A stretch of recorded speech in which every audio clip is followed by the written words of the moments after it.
इचलकरंजी येथे शांतीनगरमधील एका स्मशानभूमीमध्ये एका युवकाचा दगडाने ठेचून निर्घृण खून केल्याचे रविवारी दुपारी उघडकीस आले। प्रशांत भैरू कुराडे, वय वर्ष 25, राहणार इंदिरानगर, गल्ली नंबर 3 असे त्याचे नाव आहे। तो प्रोसेस कामगार आहे। मृतदेह दगडाने ठेचून पुन्हा मृतदेहावर मोठे मोठे दगड, सिमेंटचे तुकडे ठेवण्यात आलेले आहेत।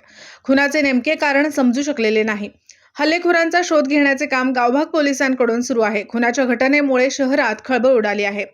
शांतीनगर परिसरात कत्तलखान्याजवळ कोल्हाटी डोंबारी समाजाची स्मशानभूमी आहे। यामध्ये एका युवकाचा मृतदेह पडल्याची माहिती गावभाग पोलिसांना मिळाली। पोलीस निरीक्षक प्रवीण खानापूर यांच्यासह पथकाने धाव घेतली। दगड तसेच सिमेंट कॉन्क्रीटच्या तुकड्यांनी डोके ठेचून निर्घृण खून करण्यात आल्याचे प्रथमदर्शनी निष्पन्न झाले।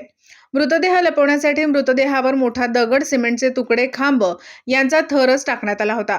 रक्ताच्या थारोळ्यातील मृतदेहाची ओळख पटवण्याचे आवाहन होते, मात्र काही तासातच मृताची ओळख पटली। प्रशांत कुराडे असे त्याचे नाव आहे। त्याच्या बहिणीने मृतदेह ओळखला।